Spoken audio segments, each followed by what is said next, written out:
The revelation of my spouse's unfaithfulness hit me like a venomous sting, scorching my very essence.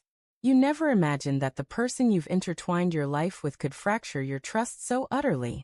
Yet, betrayal has a vicious knack for coming from those nearest to your heart. It was a Tuesday evening when the truth unraveled before me. I'd returned home earlier than usual, eager to surprise her with an intimate dinner. Instead, I was the one caught off guard. Her phone buzzed incessantly on the kitchen counter, and without hesitation, I glanced at the screen. A message preview set my world ablaze like a spark in a tinderbox. Last night was unforgettable. Your fragrance clings to me still. Time stood still. My hands grew cold, and an unseen force seemed to crush my chest. When she stepped out of the shower, humming without a care, I met her gaze and spoke softly but firmly. I know everything. Her face drained of color, but instead of regret, she responded with chilling detachment. I'm sorry, she whispered, but my love for you is gone. 10 years of shared aspirations dissolved in that moment. I grabbed a bag, threw in the essentials, and left. The walls of our home felt like they were closing in. With nowhere else to go, I turned to my closest friend, Ryan, for shelter. Ryan didn't probe when I showed up at his door, broken and clutching a duffel bag. He simply opened the door wide and said, "Stay as long as you need to." What I hadn't expected was the presence of his sister, Emily, who was also staying there. She'd always been around, a few years younger, compassionate yet incisive, with eyes that seemed to pierce through any pretense. That first night, sleep was a stranger. I lay in the guest room, staring at the ceiling, tormented by every deception, every false smile my wife had offered. Anger bubbled within me, but I didn't know how to channel it. The next morning, Emily knocked gently on my door. "Care for some breakfast?" she asked, her tone calm yet commanding. At the table, she watched me quietly before speaking. "She doesn't deserve the pain you're holding inside." Puzzled, I asked, "What are you getting at?" Emily leaned in, her words measured and precise. "Your silence is protecting her, and she's not just guilty of one betrayal. She's done far worse." My blood ran cold. "What do you mean?" That's when Emily unveiled a shattering truth. She had seen my wife before, not only with the man from the message but with others, brazenly displaying her disloyalty in places she believed were hidden from scrutiny. Emily had kept this secret for months, but witnessing my devastation, she could no longer hold back. "She's been deceiving you for over a year," Emily said softly. "You think it's one affair? She's been living a double life."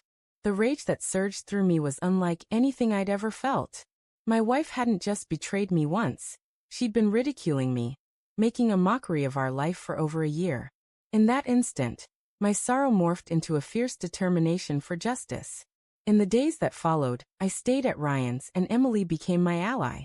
She shared insights about my wife's habits, her companions, her secret routines, giving me the clarity I desperately needed. With each piece of information, my plan took shape. I wouldn't lash out or beg or crumble before her.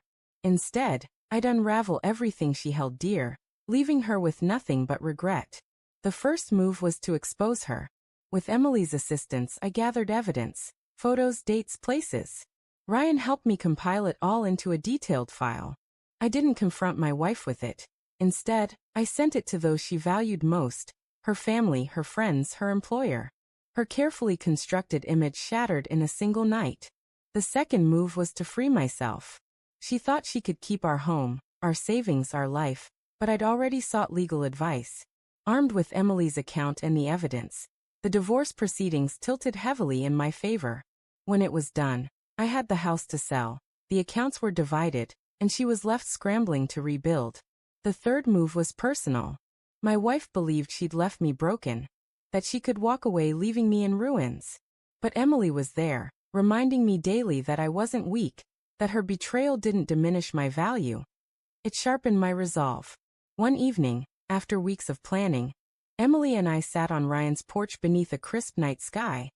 The stars quiet witnesses above. "You've got everything set," she said. "Are you ready for what comes next?" I nodded slowly. "I'm prepared to show her I can thrive." And thrive I did. When the divorce was finalized, my wife called, sobbing, begging for another chance. I stood firm. "No, I said resolutely. You had your chance. You chose your lies. Now face the consequences. For the first time, I felt liberated. Emily didn't just give me the truth, she gave me strength. She showed me that revenge isn't about tearing someone else down. It's about rebuilding yourself so radiantly that they can never reach you again. My wife's infidelity led me to Ryan's doorstep, where Emily's revelation ignited my determination. That truth became my blade, honing my will and fueling my fire. She thought her betrayal would break me, but it only forged me stronger. The truest vengeance? Living a life so bold, so fearless, that she'll spend her days haunted by what she threw away. Betrayal wounds deeply, but the one who wields the knife doesn't always come out on top.